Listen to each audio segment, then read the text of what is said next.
क्योंकि क्रोधात् भवति सम्मोहा, सम्मोहा स्मृति विभ्रमा, स्मृतिनाशात् बुद्धिनाशो, बुद्धिनाशात् प्रणश्यति।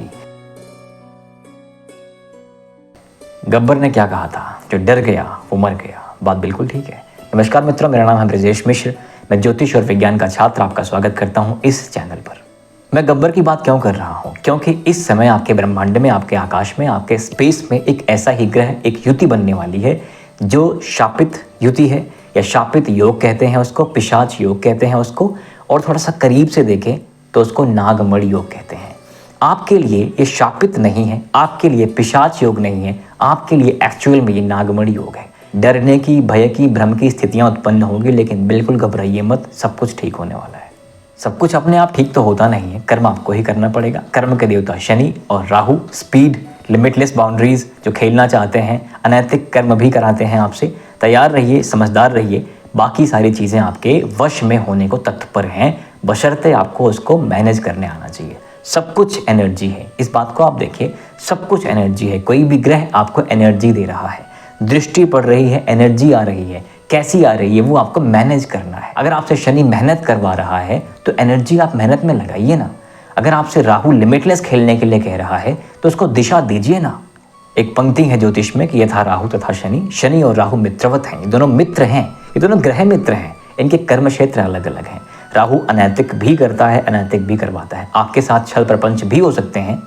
इसलिए आपको तैयार रहना होगा कैसे एनर्जी को चैनल करना है। आइए समझते हैं सभी 12 राशियों पर संक्षिप्त आसान भाषा में कैसे आपके लिए बेनिफिशियल है, क्या आप इससे निकाल सकते हो, अपनी लाइफ कैसे बेटर कर सकते हो। यही पर्पज़ है ज्योतिष का।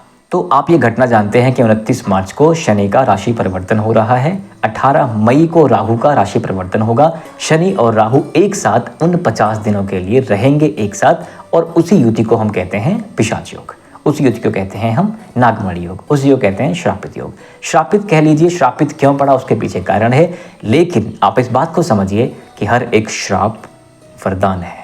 अर्जुन को, महाभारत आपने देखी होगी ना, कि अर्जुन को श्राप मिल जाता है नपुंसक बनने का, लेकिन वही श्राप एक दिन ऐसा वरदान बनता है कि वो विराट युद्ध जीत लेते हैं। या एक साल उनका जो गुप्त वो वाला प्रकरण होता है ना, एक साल जो गुप्त रहते हैं वहाँ पे, जहाँ पे म्यूजिक सिखाते हैं, तो वो श्राप नहीं होता तो अर्जुन का वो अज्ञातवास भंग हो चुका होता।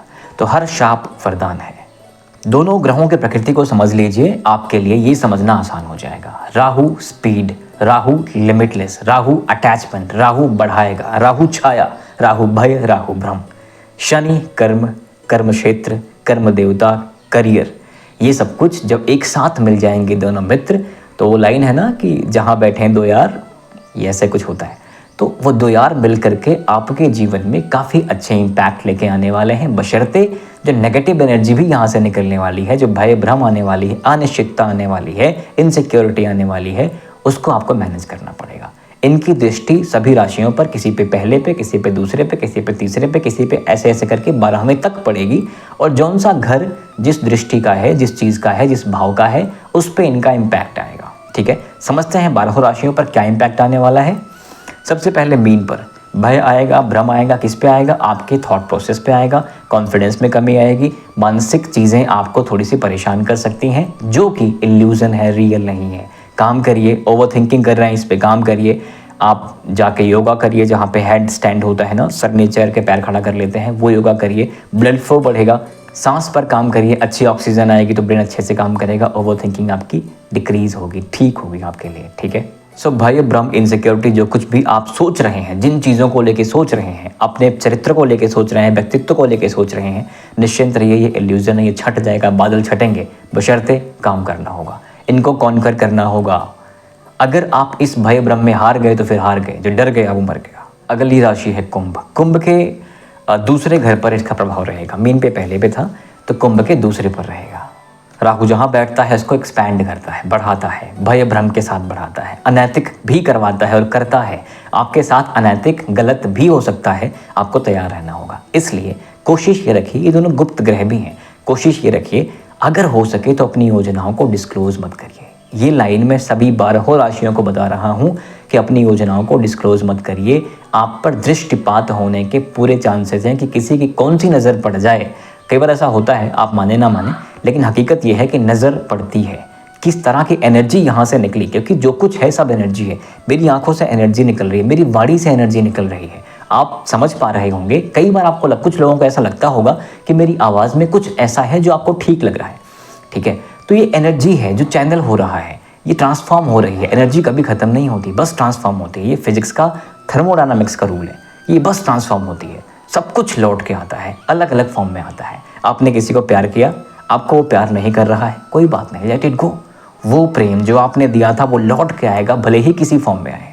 तो कुंभ राशि के लिए क्या है, दूसरे घर पर हैं, धन के भाव में हैं, भले ही आपको पैसा कमाने में, धन को संरक्षित करने में कुछ भय भ्रम उत्पन्न हो, इल्यूजन हो, लेकिन कोई नुकसान नहीं है आपका। आप बस फाइनेंशियल प्लानिंग करिए, बाकी सब ठीक हो जाएगा। कितना खर्चा कर रहे हैं, कहाँ कर रहे हैं, एक नोट रखिए। Every week, every month money मुलाकात करिए। मनी मुलाकात का मतलब आप बैठिए, खुद के साथ देखिए कि आपने कितना पैसा कहाँ ज़ाया किया है, ठीक है।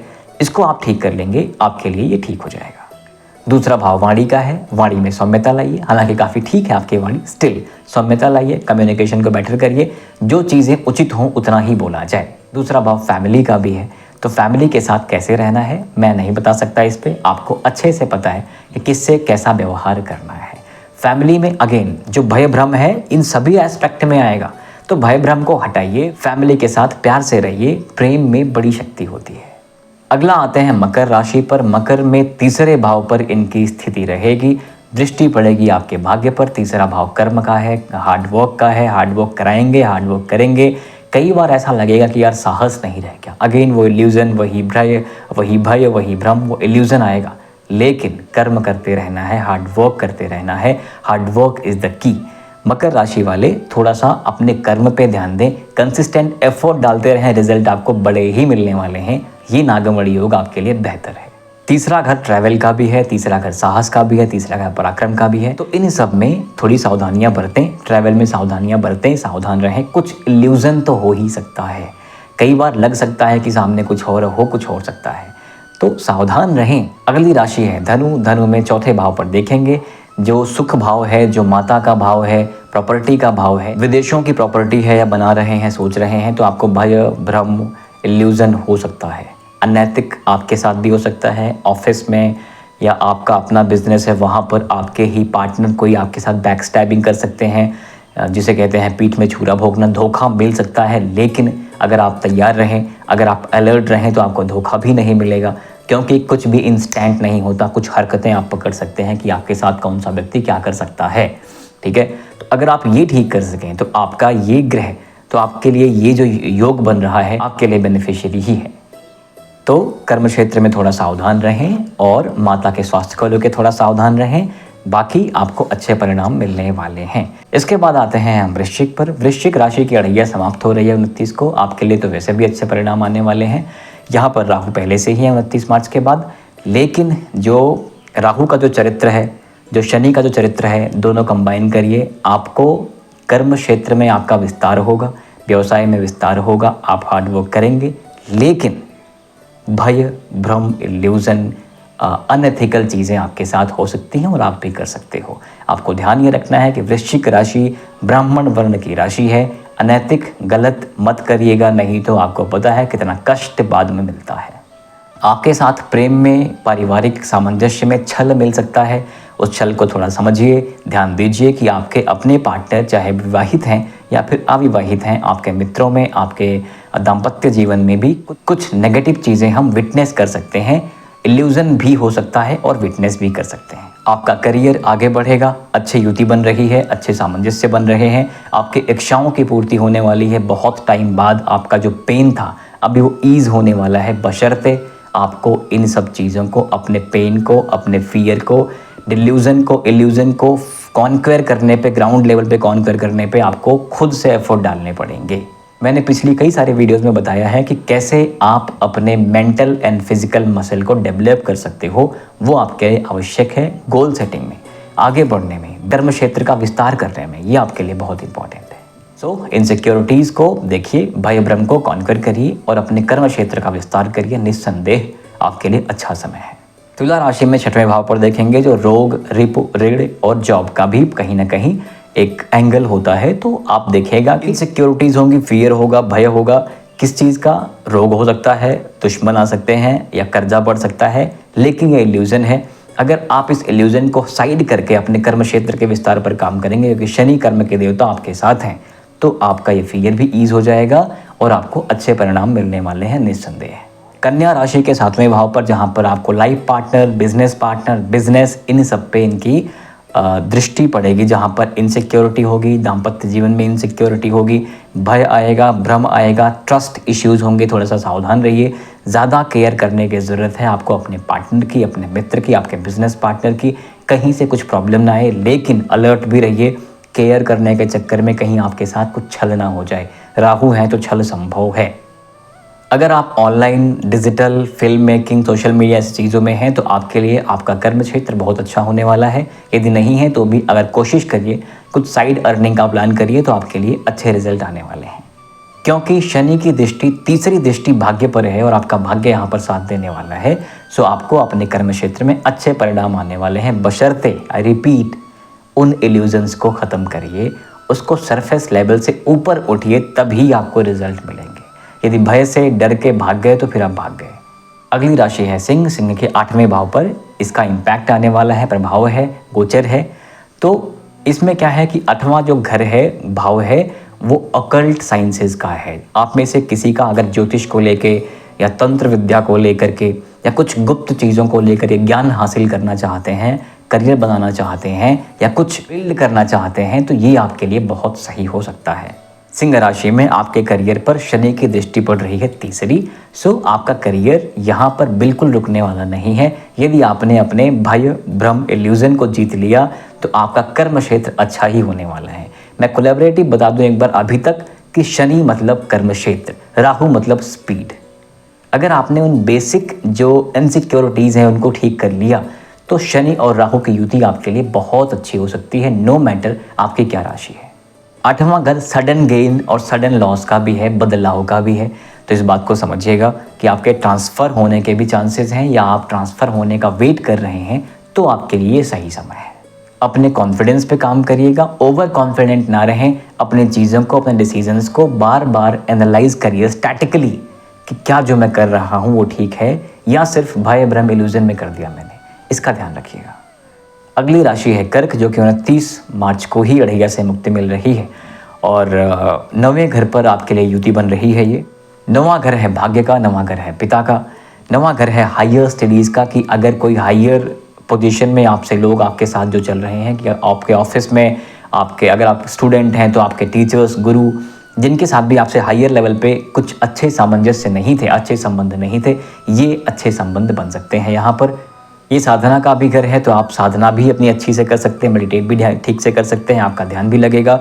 हायर स्टडीज़ भी आपकी पॉसिबल है यहाँ पर। आपका ज्ञान अर्जन के लिए ये समय काफ़ी उचित है, काफ़ी अच्छा है, बशर्ते वही प्रिकॉशन कि आपको इनसिक्योरिटी होगी, आपको इन सभी चीज़ों में भय आएगा, लेकिन उस भय को कॉन्कर करके ही ये पॉसिबल आप कर सकते हैं। फिर आते हैं मिथुन। मिथुन के 10वें भाव में ये गोचर है। तो 10वां भाव जो है करियर का है, रेपुटेशन का है, दबी हुई इच्छा का है, मीडिया का है, सोशल लाइफ का है। 10वां भाव आपके कर्म करने के तरीके को भी दर्शाता है।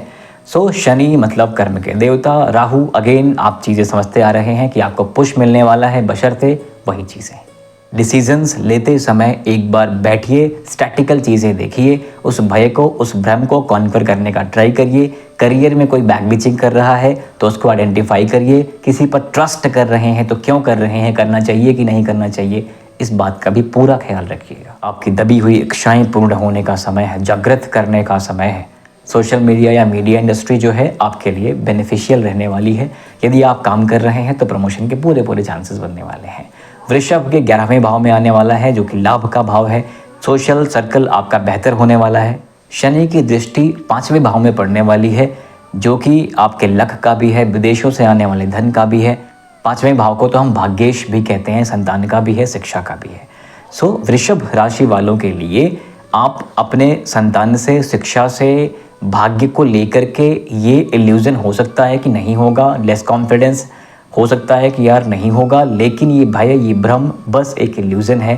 पार करने के बाद, कंसिस्टेंट एफर्ट डालने के बाद चीज़ें बेहतर हो जाएंगी। विदेशों में धन अगर आपका है या अटका हुआ है तो वो आने के चांसेस हैं। आपका कोई ऐसा काम है जहाँ पर ऐड, जैसे मान लीजिए एडसेंस से आपको पैसा आता है, गूगल से पैसा आता है, कुछ साइट आपकी ऐसी है तो वहाँ से आने के प्रबल चांसेस हैं।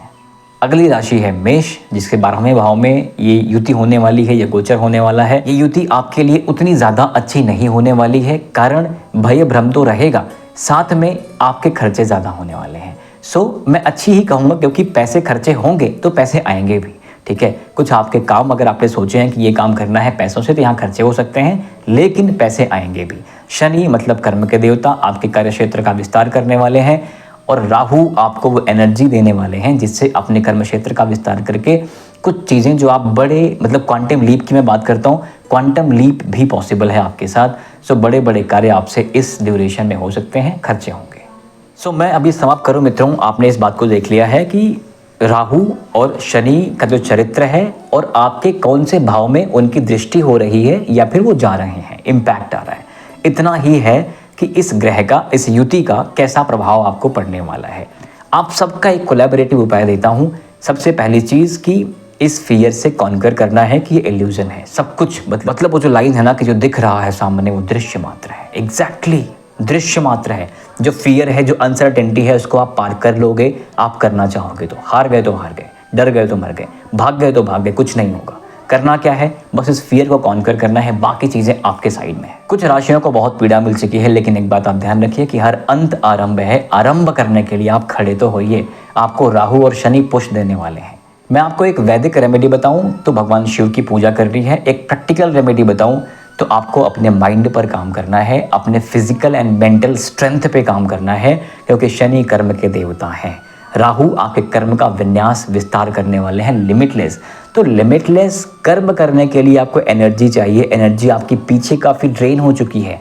एनर्जी कहाँ से लेके आओगे? इसलिए फिजिकल मेंटल मसल बिल्ड करिए, मेडिटेट करिए, ध्यान करिए, चंद्रमा का ध्यान करिए, बुद्धि आपकी ठीक करिए, माइंड से ठीक करिए, योगा करिए, वर्कआउट करिए, पानी पीजिए, डाइजेशन ठीक करिए। हर एक ग्रह, हर एक रोम रोम किसी न किसी ग्रह से अटैच्ड है। आपका ये ब्रह्मांड, ये विन्यास भी आपके उस ब्रह्मांड, उस विन्यास से एग्जैक्टली पैरेलल चल रहा है, जो कि जुड़ा हुआ है। ध्यान रहे कि कुछ भी बेटर करने के लिए अनैतिक नहीं हो रहा है आपसे, और फ्रस्ट्रेशन में कभी आकर के आप अपनी एनर्जी ड्रेन नहीं कर रहे हैं, क्योंकि क्रोधात् भवति सम्मोहा, सम्मोह स्मृति विभ्रमा, स्मृतिनाशात् बुद्धिनाशो, बुद्धिनाशात् प्रणश्यति। भगवान कृष्ण ने गीता में कहा था, क्रोध नहीं करना है, लोभ नहीं करना है, लालच नहीं करना है। उसका सीधा इम्पैक्ट कहीं और नहीं, आपकी एनर्जी पर ही आता है, आपकी बुद्धि पर ही आता है, आपके माइंडसेट पर ही आता है। अभी के लिए इतना ही मित्रों। कृपया चैनल को सब्सक्राइब करके मुझे मोटिवेट करें। आपके सपोर्ट के लिए बहुत बहुत धन्यवाद। Thank you very much. नमस्कार।